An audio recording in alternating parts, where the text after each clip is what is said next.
Hello and thank you for joining us in this BREXPATS in Spain short video. I'd like to first thank Pellicer Heredia for their support in producing this video. I would also, at the very start, like to thank our friends in Spain, Pedro Sanchez and the Spanish government, for the superb support that they have given us. In addition, we are very, very lucky in Spain. We have a superb ambassador and we have an excellent set of consuls in the consulates in the different areas. The efforts they've been making with their outreach events are outstanding and much better than anywhere else in Europe.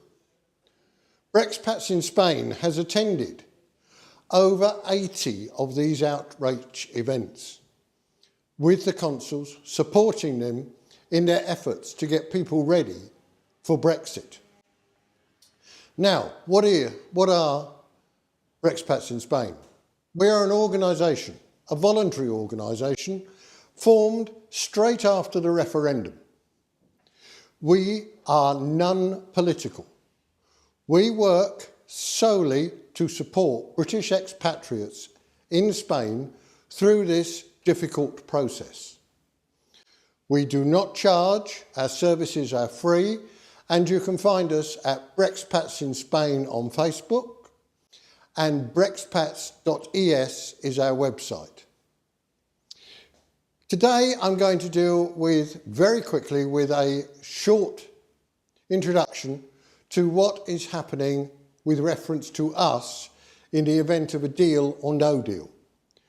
At the making of this video, we do not know the outcome of the British Parliament votes on the 12th, 13th and 14th of this month.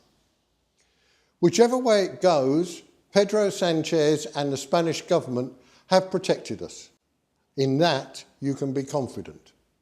Our health care in the event of a no deal will be covered. We can stay in Spain. Our residency is covered, albeit providing you have permanent residence or at least a temporary residence, i.e. you're under 5 years, you will be covered and you will be able to transfer to the TIE card. The process, we are assured, is going to be nearly automatic. A simple case of taking photographs, the payment, your existing residency certificate and your passport into the local office where it will be exchanged. So this is good news. However, at the meetings that we've attended, the 80 meetings we've attended, there are some questions that always reoccur. And today I'd like to deal with a particular set of those questions. Those questions are on driving licences. Now, as I hope everybody is aware, if you have residencia in Spain, you are legally obliged to change your British driving licence for a Spanish driving licence. I think most of us know that, and hopefully most have done it. Some haven't. And therein lies the problem.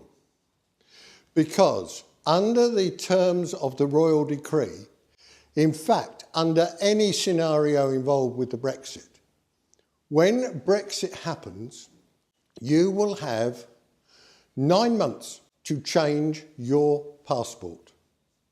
Your driving licence, I do apologise. Now, if you do not change your driving licence, within that 9 months, you will not be able to.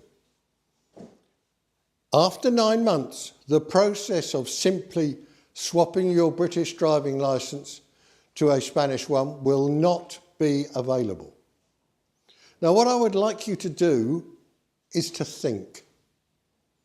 If you were asked now to take another driving test in the UK, do you think you would pass? The majority of people, particularly if you are of more senior years, the answer would be no. If you were asked to take a driving test in Spain, are you fluent in Spanish? Do you understand their highway code? Do you think you would be able to pass a Spanish driving test? I would suggest for many people the answer is no. But that will be your only choice if you do not change your driving licence within that 9 months. It is a simple process to change your driving licence. All you have to do is to take a medical. The medical consists of an eyesight test, a simple, like a game. For any of you that play computer games, it's like a game. Nothing difficult, nothing hard. In fact, it's quite fun. You take your medical, you take in the necessary paperwork to Trafico, they take the paperwork off you plus your fee, and then they call you back in at a later stage where they take your British driving licence off you and issue you a receipt, which is valid for 30 days. Now, 2 points on the receipt. The first is it allows you to drive in Spain. It does not allow you to drive in another country. So if you're thinking of going back to the UK and taking this slip of paper with you, think again. You can't. If you do not get the Spanish driving licence in the time frame of that slip of paper, you need to go back to Trafico and get a renewal. They will give you one. It's not a problem. But if you don't, you will get a heavy fine. So the process is simple. Please change your driving licence. It's essential. Now let's look at our friends who are swallows. Not a derogatory term. Swallows, it's quite a nice idea. A migratory human being who comes out here for the weather for 5-6 months and goes back to the UK in the summer. Great.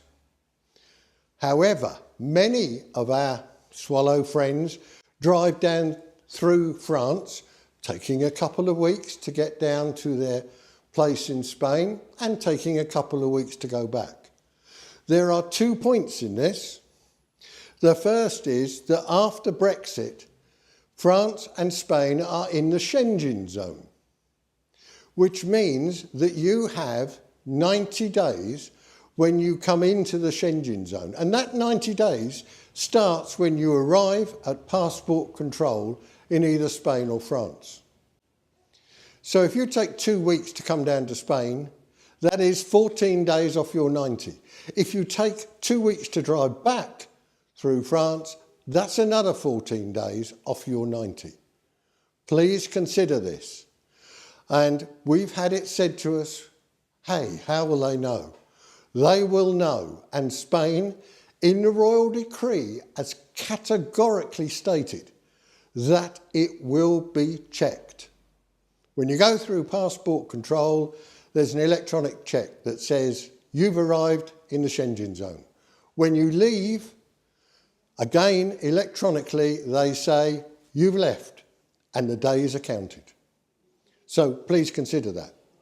Now, on the driving licence issue, I'm afraid there's again a little bit of an issue. To drive in Spain after the Brexit on a British driving licence, you will require an IDP, which is an international driving permit.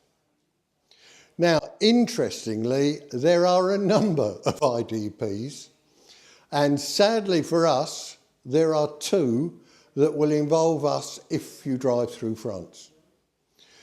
The French are on the 1968 regulations, so you will require an IDP which is available for the 1968 regulations as you drive through France. When you get to Spain, you will require the 1949 regulation IDP. So 2 different IDPs. Please make sure that you have these.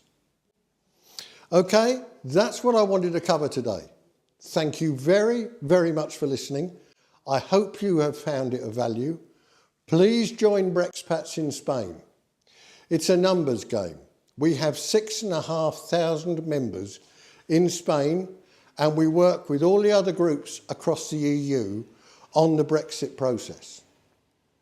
By joining us, you add your voice to our voice and help us to work for you. It is important. Things aren't looking bad, they're looking quite good, whatever happens. So take heart, keep in contact, and if you want any information, come onto our Facebook group or BREXPATS.es. Thank you, and I look forward to the next video with you.